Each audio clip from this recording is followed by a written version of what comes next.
es el sonido de fiesta, no hay más lamento y tristeza. De muerte a vida, alumbras mis días, es tiempo de celebrar. Vamos a orar. Amado Dios, yo te quiero dar gracias, Señor. Te quiero dar toda honra y toda gloria a ti, Dios bendito, porque has sido bueno, Dios, porque eres bueno. Amado Señor, queremos en esta mañana honrar tu palabra, expresarte nuestra gratitud, nuestro amor y gracias, Señor, porque has sido misericordioso, Dios bendito. Guíanos en todo lo que hagamos, que en cada cosa que hagamos tu nombre sea exaltado y glorificado y que tu bendición nos acompañe siempre. Te lo pido en el nombre de Jesús. Amén y amén. Bueno, la semana pasada hablamos acerca de las dos puertas, ¿se acuerdan? Una puerta ancha y una puerta angosta, un camino ancho y un camino angosto. Y que somos llamados a caminar por el camino angosto. A veces lo ancho, lo fácil, es como que lo que más gusta, lo que más agrada, lo que más llama la atención. A eso hace referencia el camino ancho. Pero no somos llamados a andar por ese camino. Entonces, hoy quiero que estudiemos algo que tiene que ver con un camino. Y está en Juan 14. Y es algo que nosotros con toda seguridad en algún momento hemos escuchado esa palabra, ¿cierto? Y más aún, no solo la hemos escuchado, creo que nosotros incluso cuando vamos a hablarle de Jesús a otra persona, le predicamos con ese mismo versículo. Jesús es el camino, ¿verdad? Pero hay algo que yo quiero que nosotros empecemos a transformar. Y es que cuando tú expreses algo, tengas la capacidad de explicar eso que tú le estás diciendo a otro, ¿cierto? Hace poco en el curso de matrimonios, digamos que hay frases que dicen es que, por ejemplo, bueno, que Jesús, nosotros somos la imagen de Cristo. ¿Y qué es eso? Ni siquiera conocemos a Cristo, pero sí le decimos a otro que tenemos que ser imagen de algo que no conocemos. Es como a eso lo que yo estoy haciendo referencia. Y hay otras cosas. Mire, nosotros en nuestro conocimiento de la palabra, nosotros tenemos que fundamentarnos muy bien, de manera que ni siquiera distorsionemos un poco, a manera que nosotros podamos llegar a ser burla para otros. ¿Sí? Los otros están esperando que nosotros nos ven como fanáticos, como un poco de cosas pero ha sido culpa nuestra realmente. Ha sido falta de entendimiento de la palabra. Sencillamente, si tú tienes la verdad, tú no tienes que discutir con nadie. Esa es la verdad. Ya. Alguna vez en una prédica, un joven decía que él nunca discutía con personas que tuvieran otra religión. Sencillamente decía, tranquilo, mijo, que eso al final se sabe quién tenía la razón. ¿Sí? Si no había nada, pues nos encontramos en el mismo lugar. Pero si había cielo y usted no creyó, hermano, yo estaré gozoso y usted no. Es así de sencillo, ¿cierto? Sencillamente, lo que sí somos llamados es a predicar el evangelio de buena manera. Vamos a mirar lo que dice Juan 14, del 1 a 6, en la Biblia de las Américas. Dice, no se turbe tu corazón. Bueno, voy a tomar el agua. Dice, no se turbe vuestro corazón. Creed en Dios, creed también en mí. En la casa de mi Padre muchas moradas hay. Si no fuera así, os lo hubiera dicho, porque voy a preparar un lugar para vosotros. Si me voy y preparo un lugar para vosotros, vendré otra vez y os tomaré conmigo, para que donde yo estoy, allí estéis también vosotros, y conoceréis el camino a donde voy. Tomás le dijo, Señor, si no sabemos a dónde vas, ¿cómo vamos a conocer el camino? Y Jesús le dijo, yo soy el camino y la verdad y la vida. Nadie viene al Padre sino por mí. Yo le voy a preguntar algo. ¿Cuántos Tomás hay acá? Aquí no estamos hablando por lo incrédulo, por lo desatento. Ese man, mire, este Tomás era... Y bueno, ¿sabes qué me gusta de Tomás? Que no le daba pena preguntar, no le daba pena decir las cosas. El hombre llega y le dice, pero Señor, no conocemos, pero no sabemos a dónde vas. Y Jesús le acababa de decir Miremos el versículo 2. En la casa de mi padre hay muchas moradas. Si no fuese así, os lo hubiera dicho, porque voy a preparar un lugar para vosotros. ¿Para dónde iba? A la casa del Padre. Y el otro le pregunta, no sé hacia dónde va. Mano, no me está parando bolas. ¿Sí? Jesús le dice, pero Jesús aprovecha eso y le dice, yo soy el camino, yo soy la verdad y yo soy la vida. Nadie viene al Padre sino por mí. Este versículo fue uno de los versículos que a mí me quitó en cierto modo como esa venda que yo tenía respecto al concepto que yo tenía de los cristianos, ¿sí? Porque para mí los cristianos eran arrogantes, y arrogantes en el sentido en que, y ya lo he dicho varias veces, ellos eran los únicos que se iban a salvar, los demás eran una parranda de condenados, ¿sí?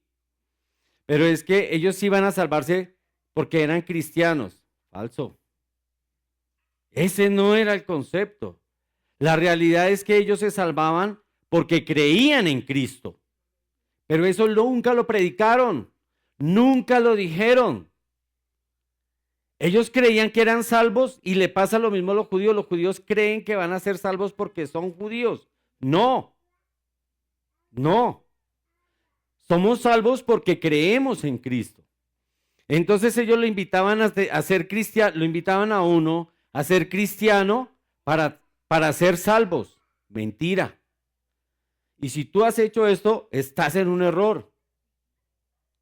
Tú no puedes invitar a nadie al cristianismo para ser salvos. Hay mucho cristiano que en este momento está en condenación. No vive su vida cristiana. No es un verdadero cristiano y ni siquiera dicen ser cristianos, pero no lo son.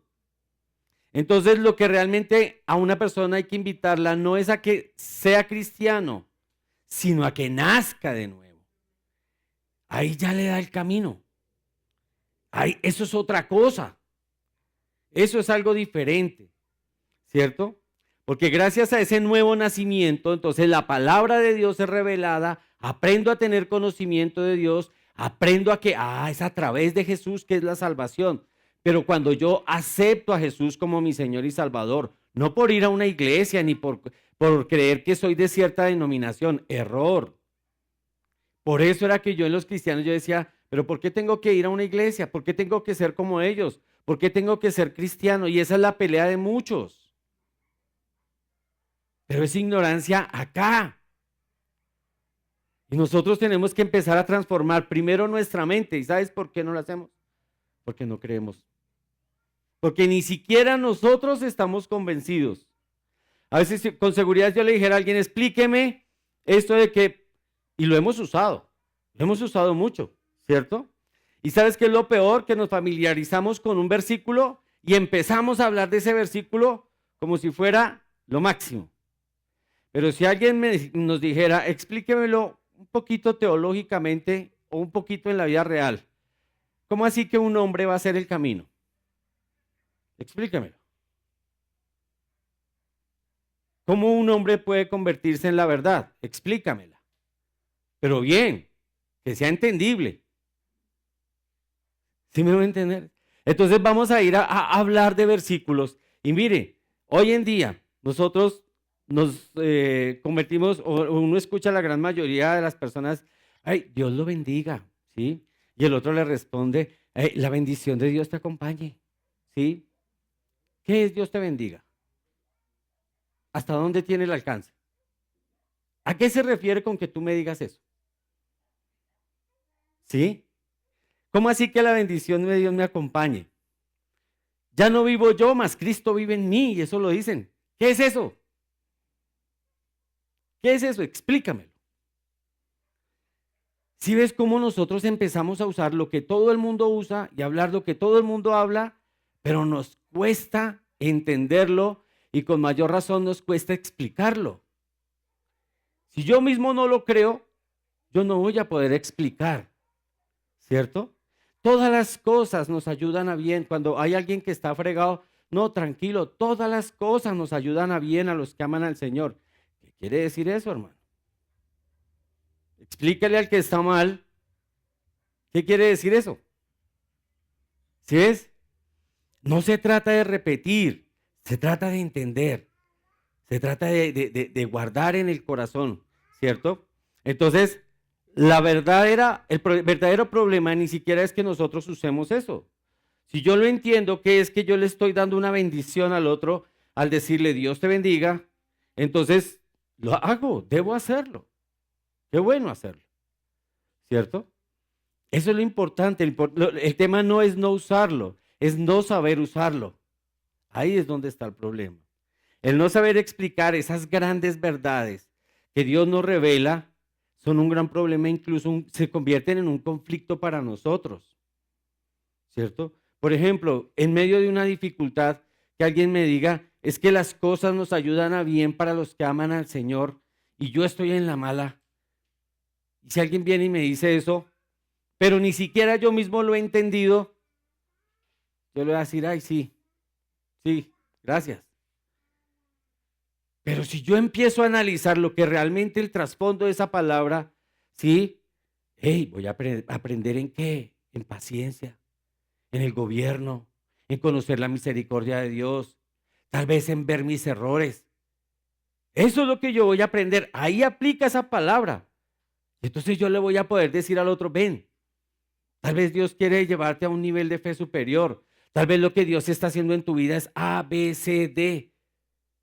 Y no soltar frases que a veces ni siquiera para nosotros mismos tienen sentido, ¿cierto? Y es eso lo que yo quiero que en el día de hoy miremos, ¿sí? Hoy en día que estamos en un mundo de inclusión, todo es inclusión menos la palabra. El día que usted toque la palabra, no, ya usted fuera, ¿sí? El día que usted mencione a Jesucristo, ese día no, ya no cuenta, que ay, ya tampoco exageremos con la inclusión, ¿sí?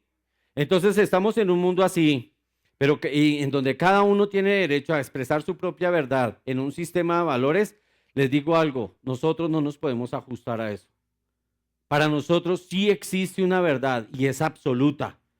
Y esa verdad es la palabra de Dios y no se negocia. ¿Sí? Ese es nuestro cristianismo. Gústele al que le guste. No se negocia. No se negocia. Porque nuestra fe se debe fundar en nuestro gran objetivo. Y debe ayudarnos a encontrar el verdadero camino. De eso se trata. Mire, ¿qué pensaría usted si va un médico, va donde el médico, y resulta que hay algo que no está funcionando en usted y resulta que es un medicamento mal formulado, pero el médico no se lo cambia? ¿Qué pensarías de él? Que es deshonesto, que es falto de ética. Y entonces, ¿qué pensarías tú de un cristiano que no es capaz de decirle a alguien que necesita de Dios, así se disguste por un momento, que está en el camino equivocado? ¿Qué pensarías de ese cristiano? Que no es ético en su fe. Así sea su familia, y más aún, si es la persona que usted más quiere, dígale, hermano, está equivocado, hermana, por ahí no es. Ese no es el camino. ¿Sí? No podemos cambiar, no podemos callar eso. Vamos a empezar a mirar Juan 14:16. Y ya les voy a decir el contexto. Jesús le dijo, yo soy el camino, la verdad y la vida. ¿Sabes qué me impresiona? Este solo versículo, este es el versículo central de la prédica de hoy. Pero si nosotros lo miramos, en toda la palabra debe ser así. Pero ni siquiera le sobra nada, ni un artículo. Ahí aprendiendo español. Jesús le dijo, yo soy, ese yo soy, ya entremos. Me declara la deidad de Jesús, ya ahorita se la explico. Él, solo Él, no dice Él, no hay más, Él, camino. Dice, y la, ¿sí? Ahí lo tienen ustedes en la televisión, y la, o sea, las dos cosas necesarias, no dice y una. Dice, y la verdad, es la única verdad. Y la verdad, dice, y la vida, no dice una vida, y la vida. Siguiente, nadie, ya es algo que segmenta, que excluye. viene al Padre si no está en mí. 100%. Ese versículo hay que aprovecharlo al máximo. Y 100%, cada palabra tiene una explicación. El contexto, los discípulos estaban pasando por una tribulación. Esa era la última noche antes de que crucificaran a Jesús. Y entonces Jesús les da estas palabras, ¿cierto? Para ellos no era fácil haber andado 3 años con Jesús, haber dejado todo, sus trabajos, su familia y haberse entregado de lleno a andar con Jesús, para que Jesús les diga, bueno, llegó el momento en el que me voy. Ahí quedan ustedes. Y van a decir, lo dejamos todo por ti, Jesús. ¿Y te vas así como así? Para ellos no era nada fácil. Ellos no entendían bien, ¿cierto? Todavía no entendían bien todo el evangelio, no entendían bien lo que iba a pasar. ¿Ustedes se acuerdan que en algún momento les expliqué que muchas veces los discípulos ni siquiera entendían, ¿sí?, lo que era la resurrección? Para ellos eso era algo extraño, algo raro, a pesar de que habían estado 3 años con Jesús. Miren, en Juan 13:33 dice, hijitos, estaré con vosotros un poco más de tiempo. Me buscaréis y como dije a los judíos, ahora también os digo a vosotros, a donde yo voy, vosotros no podéis ir. Pero por un momento, dice la palabra de Dios, por un momento. Fueron 3 años compartiendo la vida y Él les dice, voy a ir a preparar la morada. Pero eso será momento, eso será temporal. Ya nos volveremos a encontrar. Y entonces, miremos lo que dice Juan 14, los primeros 5 versículos. No se turbe vuestro corazón, les dice Jesús. ¿Ustedes creen en Dios? Él sabía que sí. Entonces crean también en mí, les dice Jesús. En la casa de mi Padre hay muchas moradas. Si no fuera así, os lo hubiera dicho. Porque voy a preparar un lugar para vosotros. Y si me voy y preparo un lugar para vosotros, vendré otra vez y os tomaré. Ahí hay una promesa que no se ha cumplido. Créame, todo se ha cumplido. Todo, no va a fallar absolutamente nada. Vendré otra vez y os tomaré conmigo para que donde yo estoy, allí estéis vosotros también. Y conoceréis el camino a donde voy. Y entonces ahí es cuando Tomás pregunta. Vamos a empezar a mirar. El camino. Jesús dijo, yo soy el camino. ¿Qué es el camino? ¿Cómo así el camino? ¿Cómo así un hombre es el camino? Y lo vamos a mirar. Hablaba con mi esposa esta mañana y ella me decía, Jesús también dijo, yo soy el pan de vida. Y entonces no es que vamos a coger a mordiscos a comernos a Jesús el pan de vida. No. No eres tan literal. Pero en este caso sí nos hace referencia a algo. Por ejemplo, cuando tú conoces a una persona que ha tenido éxito, digamos que un éxito financiero, ¿qué creen ustedes que sería lo que alguien le podría preguntar a esa persona si fuese un periodista? ¿Cómo hizo para llegar hasta allá? ¿Cierto? Ese es qué. ¿Cuál fue su trayecto? ¿Cuál fue su camino? A eso se refiere la palabra. Entonces, ¿qué sucede? Cuando una persona tiene éxito y lo logra y logra llegar a cierto punto, dice, bueno, yo quiero seguir esas huellas. Entonces, cuando nos está hablando del camino, nos está hablando de seguir un sendero. Al seguir ese sendero nos va a llevar a un lugar. ¿Cuál es el lugar? A ver al Padre, al cielo. Y entonces mire lo que dice Isaías. ¿Para quién es ese sendero? ¿Qué es lo que va? Isaías, profeta, y aquí está profetizando. Dice, allí habrá una calzada, un camino, y será llamado camino de santidad.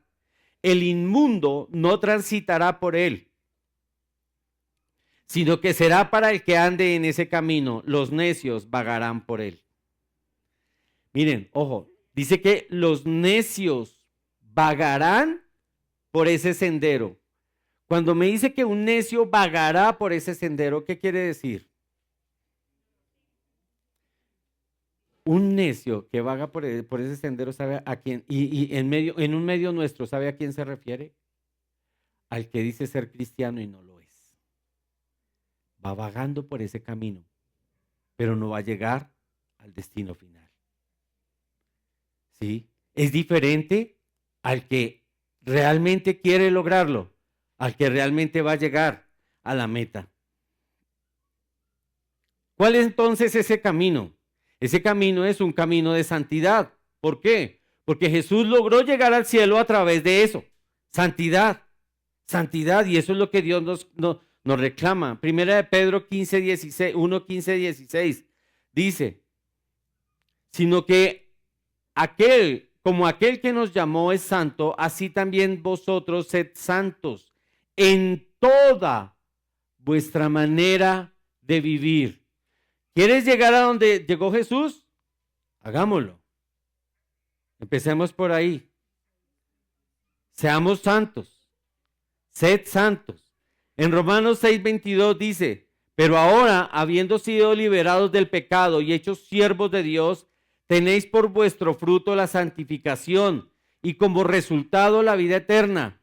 La santificación es ese proceso cotidiano, todos los días tú fallas y, Señor, miren, hay algo que tiene la oración.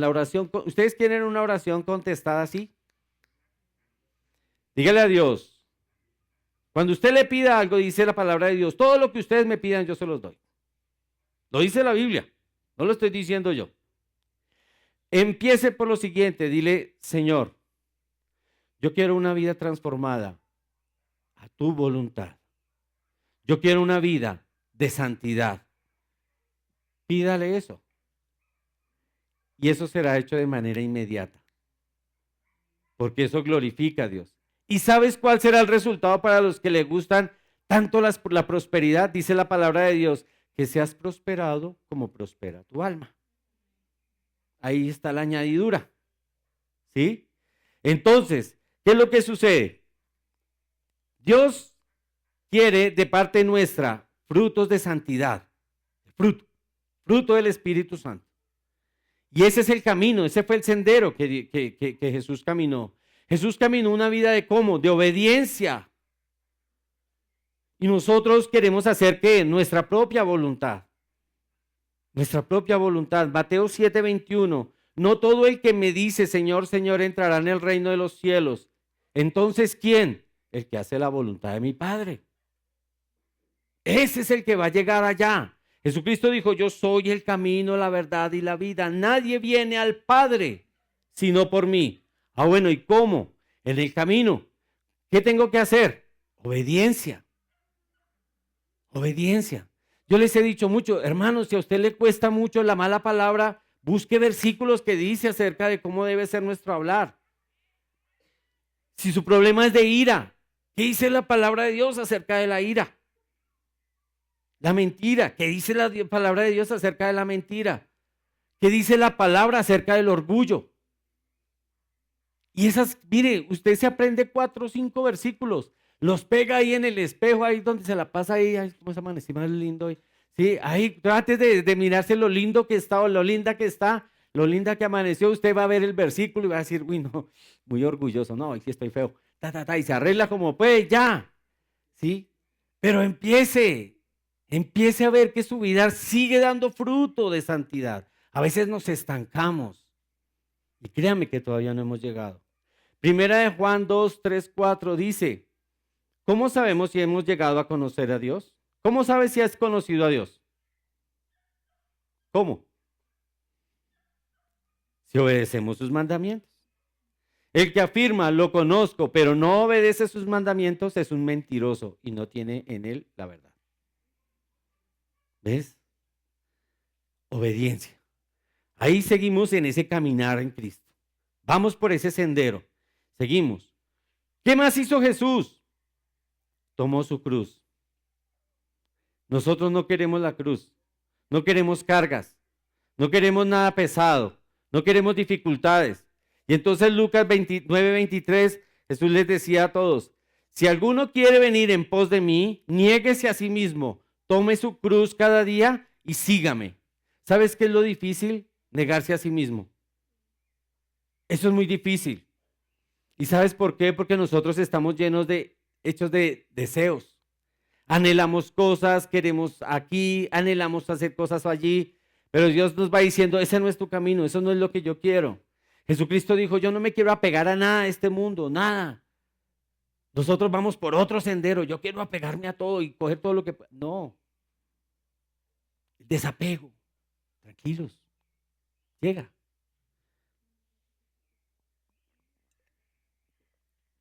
¿Qué otro aspecto me muestra el camino de Jesús?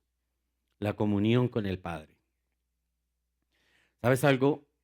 Hace poco hay videos por ahí circulando. En China llevaron una caja de Biblias. Esos chinos cuando les regalaron las Biblias lloraban. Aquí les pasamos, ¿quieren Biblia? ¿Quieren Biblia? No, no, no. Deja así. ¿Sí? Esos chinos, los chinos de la China, ¿no? Chillaban. Cuando cuando abrieron esa caja y les entregaron la Biblia. Era la palabra de Dios para sus vidas, lo anhelaban con el alma. Y nosotros que tenemos esto, y sabes algo, ¿sabes qué es lo más tremendo? Que daremos cuenta a Dios de eso. Todo lo tenemos fácil, pero no lo aprovechamos. Esa comunión con el Padre, mire Juan 14:16, dice Jesús, y yo rogaré al Padre y Él nos dará otro consolador para que estén con vosotros para siempre. ¿Quién estaba rogando al Padre? Jesús. El Dios mismo rogándole a Dios, al Dios Padre. Nosotros, imagínense, y no oramos, ni parecidos, ni por las curvas a Jesús. Y no oramos. No oramos. Pero ¿cómo pretendemos cambiar nuestra vida? ¿Cómo pretendemos cambiar las circunstancias? Créame, que Dios nos dará ideas para cambiar circunstancias. Juan 5:19. Y por eso Jesús respondiendo les decía, en verdad os digo, que el Hijo no puede hacer nada por su cuenta, sino lo que ve hacer al Padre. Porque todo lo que el Padre hace, eso también el Hijo hace. Pero ¿cómo lo hace? ¿Cómo hacía para saber eso? Porque había una comunión. Comunión. Ese es el camino. Ese es el camino. ¿Qué otra cosa necesitamos en ese caminar? Fe. Ya sabemos que sin fe es imposible agradar a Dios. ¿Sí? Dijo Jesús, ¿no te he dicho que si crees verás la gloria de Dios? Y eso es lo que nosotros queremos, ver la gloria de Dios. ¿Cuántos de ustedes se han imaginado el cielo? ¿Mm?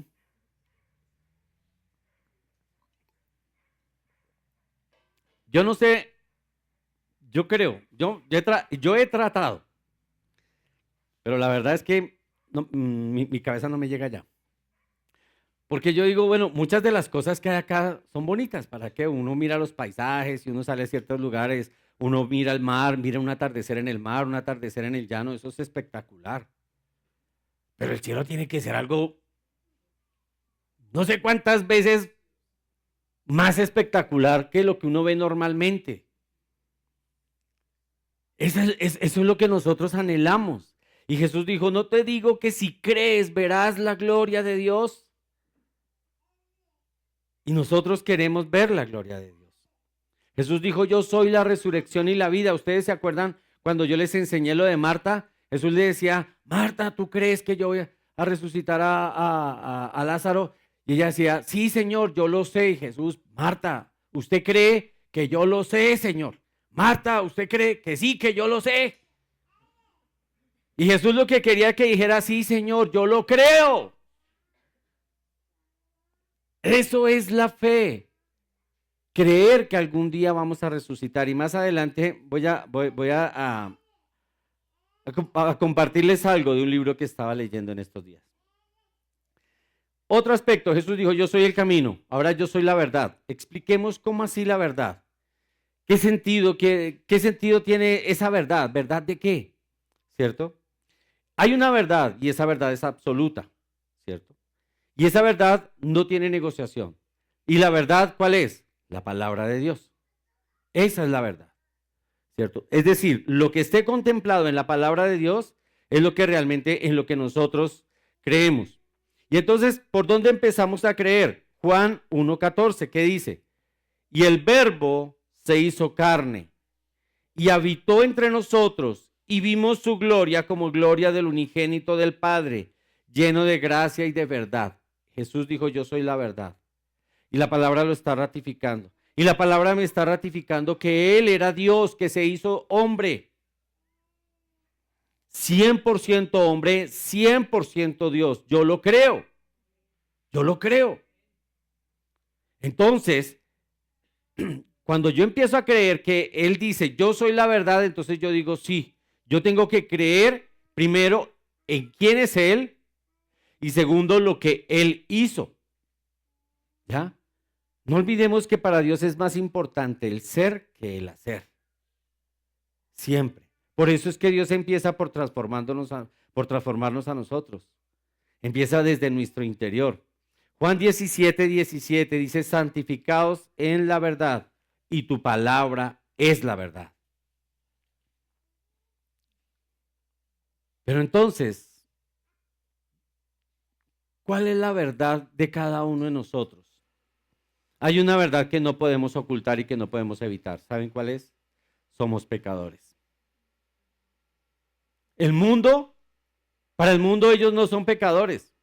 ¿Y saben por qué no son pecadores? Porque todo es relativo.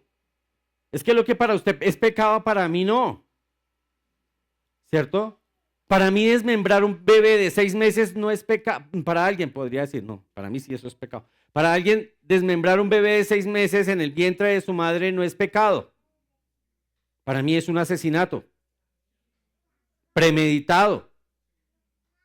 ¿Sí? Entonces, en ese relativismo, alguien puede decir, sí, pero nosotros tenemos que reconocernos que somos pecadores. Esa es una verdad, ¿cierto? Dice, por cuanto todos pecaron, no alcanzaron la gloria de Dios, dice la palabra. Todos pecamos, todos.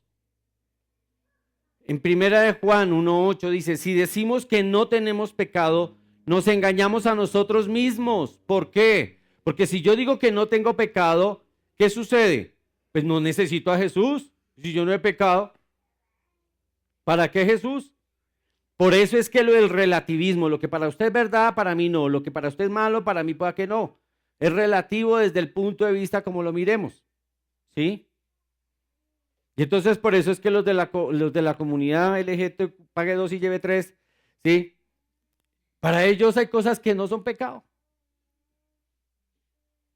Para nosotros eso es una ofensa grande a Dios. Y no es negociable.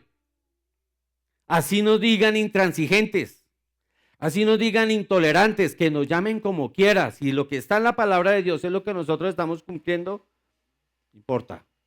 Hágale. Sigamos. Romanos 3:23-24 dice, por cuanto todos pecaron, no alcanzaron la gloria de Dios, siendo justificados gratuitamente por su gracia, mediante la redención. La redención es que Él pagó un precio. Y esa es una verdad. Otra verdad es que como pequé, yo necesito un Salvador. Si yo no necesito el Salvador, fregado. Y fregado porque no voy a reconocer a Jesús como mi Señor y como mi Salvador. ¿Cierto?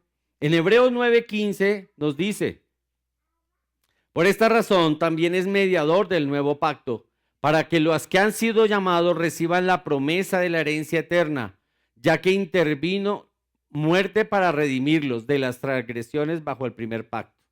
Quiere decir que la muerte de Jesús nos redimió, nos recogió, pagó un precio y nos dice, ahora son míos.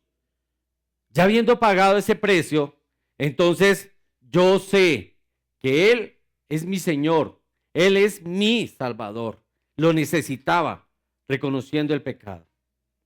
Viene otro aspecto importante. Si yo soy pecador, reconozco que necesito de Jesús, eso es una gran verdad, ¿cierto? Entonces, ¿qué necesito hacer? Nacer de nuevo. ¿Sí? El arrepentimiento y el nuevo nacimiento.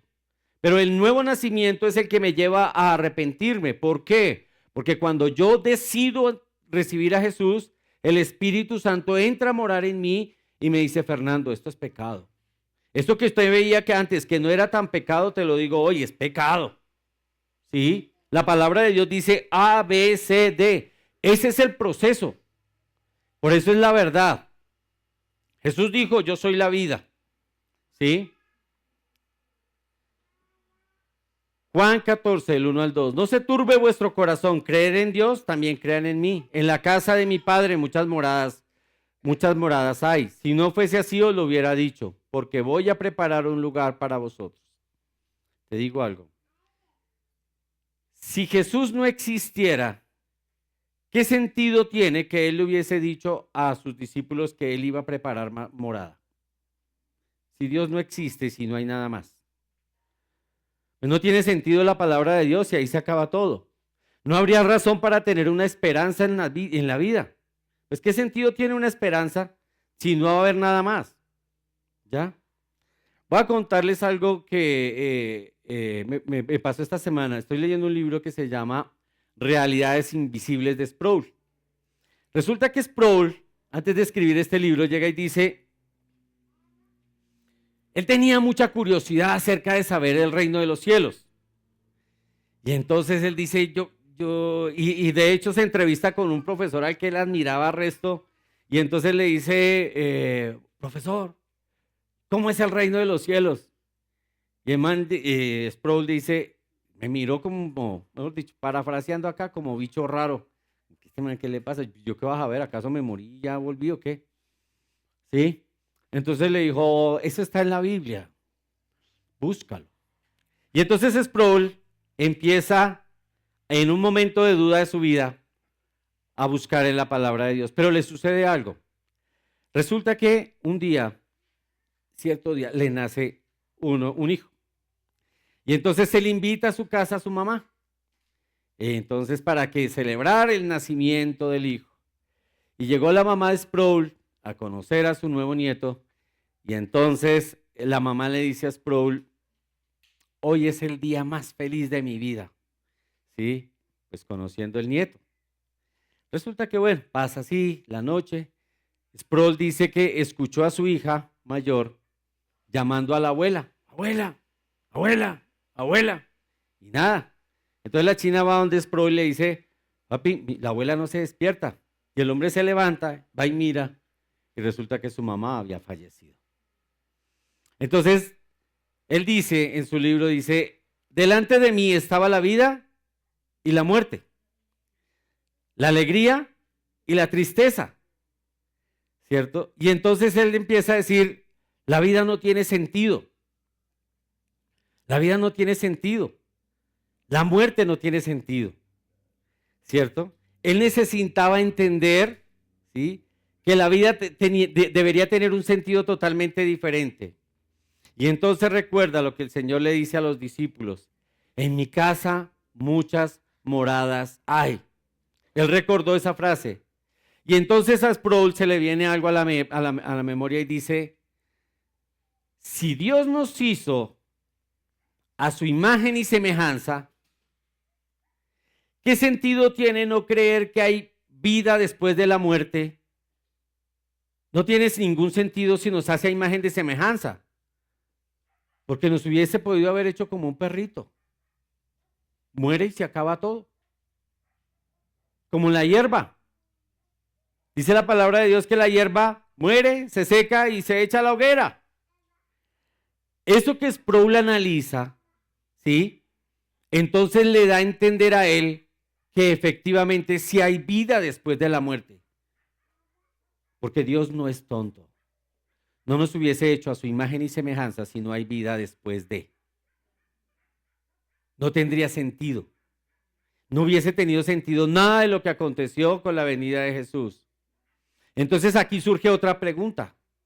¿Estamos preparados para partir? Porque va a haber algo. Después de la muerte hay algo. Entonces la pregunta es si es esa. Si yo estoy preparado y las personas que yo amo están preparadas para partir. La gente cree que tiene muchos años por vivir, pero ¿sabes algo? Muchas veces la muerte nos alcanza en el momento más inesperado. La mamá de Sproul dijo, hoy es el día más feliz de mi vida. Y dice Sproul, ya entendí la felicidad de mi madre. Llegó a su casa. A la casa del Señor. A su morada. A esa morada que Jesús se había ido a prepararle. sí hay vida después de la muerte. La hay. Entonces nos corresponde a nosotros ahora, ya que estamos aquí, empezar a entender bien el Evangelio. Y entendiendo bien el Evangelio, tenemos que empezar a transformar nuestra vida y seguir en nuestro camino de santificación. Muchas personas añoran que cuando mueran encontrarse con sus familiares, sus parientes más cercanos. Pero yo creo que nuestro gozo más grande debe ser encontrarnos con Cristo en el cielo. Ese debe ser el gozo más grande. Poderlo ver ya en su dimensión gloriosa. ¿Qué haríamos? ¿Cómo actuaríamos cuando lo viéramos? ¿Cómo será ese momento tan especial?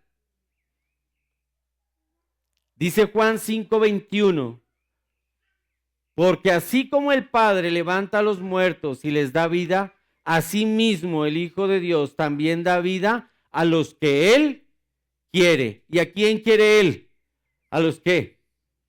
A los que han obedecido al Padre. ¿Y qué es obedecer al Padre? Es el nuevo nacimiento. Es eso. Obediencia es lo que nos pide la palabra hoy. Juan 1, del 1 al 4, dice, en el principio existía el verbo y el verbo estaba con Dios y el verbo era Dios. Él estaba en el principio con Dios.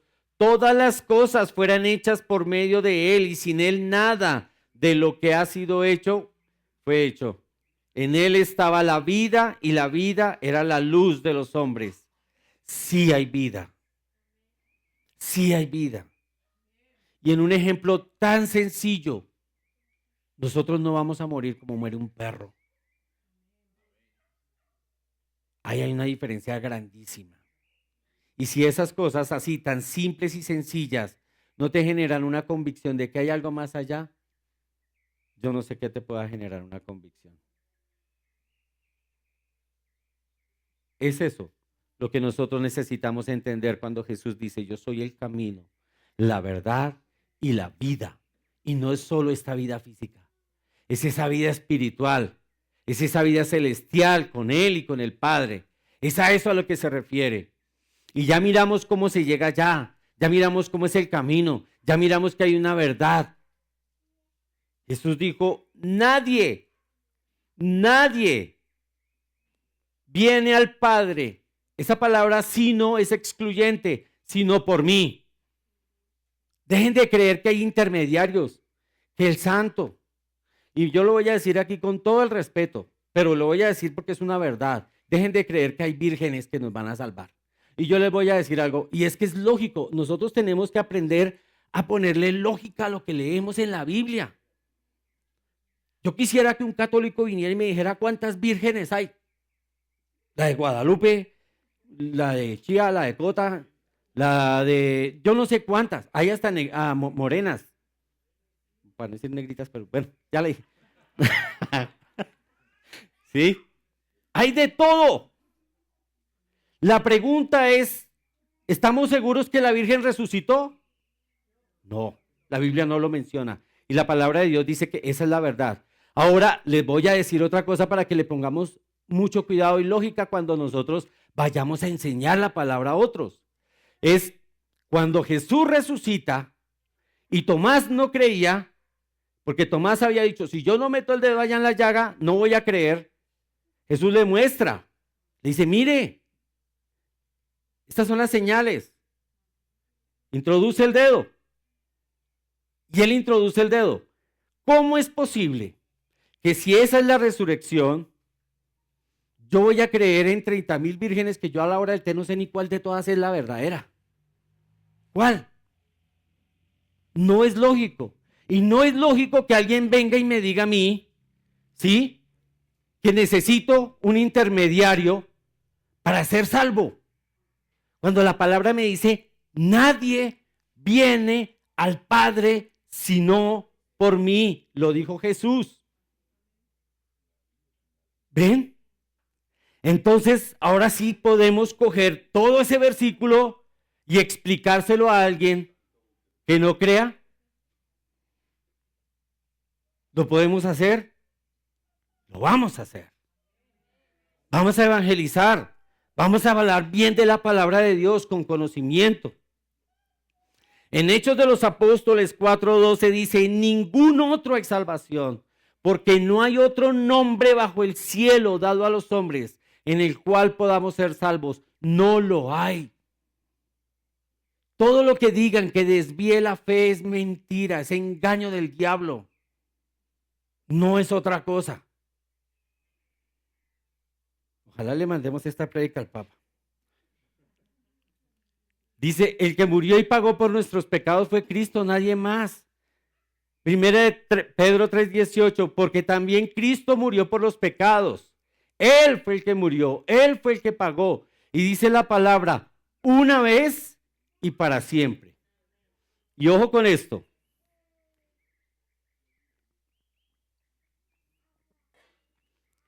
Porque hay personas que dicen ser cristianos, pero reiteran en su pecado. Y pecado, pecado, pecado, pecado. Dele y dele y dele y dele y dele. Es lo mismo.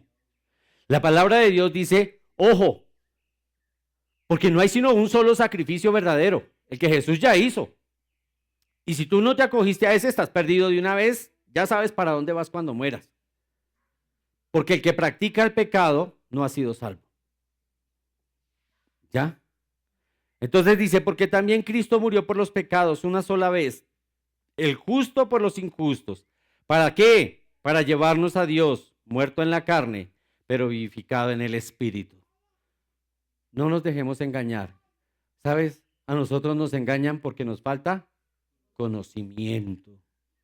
Y mire, este es un solo versículo, pero trabajado palabra a palabra y entendiendo lo que realmente Dios nos quiere decir, nos vamos a dar cuenta de una gran verdad. Y una gran verdad es que sí hay vida después de la muerte y que solo a través de Jesús tenemos salvación. ¿Clarísimo? Démosle gracias a Dios y oremos.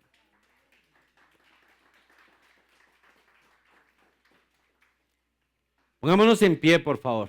Vamos a orar. Amado Dios, yo te quiero dar gracias, Señor, por esta tu palabra. Gracias, Señor, porque nos rescataste de lo profundo de nuestro lago, Señor. Ese lago cenagoso, Señor, ese lago donde tal vez muchas veces a nuestra manera intentamos salir de donde estábamos, de lo más profundo. Pero nunca lo logramos, Señor, hasta que fue tu intervención divina la que lo logró, Dios. Yo te doy gracias, Señor, por mi vida, por lo que tú hiciste y por la vida de cada uno de mis hermanos que está acá, Señor. Llévanos por el camino correcto, Dios bendito, Señor. Gracias, Señor, porque en cosas sencillas, definitivamente tú nos evidencias que sí tienes un plan perfecto y perpetuo para cada uno de nosotros. Llévanos a ver tu gloria. Llévanos a ver tu majestad. Llévanos a ver ese lugar glorioso y maravilloso donde tú habitas, Señor. Algún día tendremos ese encuentro tan especial contigo y con nuestro Salvador, Señor. Algún día, yo no sé en qué momento podremos mirar a Jesús a los ojos, pero sí postrarnos a sus pies y decirle gracias, gracias por ese sacrificio tan grande que hiciste. Gracias por venir y mostrarnos ese evangelio tan sencillo y tan humilde. Gracias por esa vida entregada por un poco de pecadores que te rechazaban. Gracias, Señor, porque tu amor, tu bondad y tu misericordia son manifiestas todos los días de mi vida. Y, Señor, transforma nuestro corazón. Llénanos de humildad, de verdad y de tu gracia. Te lo pido en el nombre de Jesús. Amén y amén.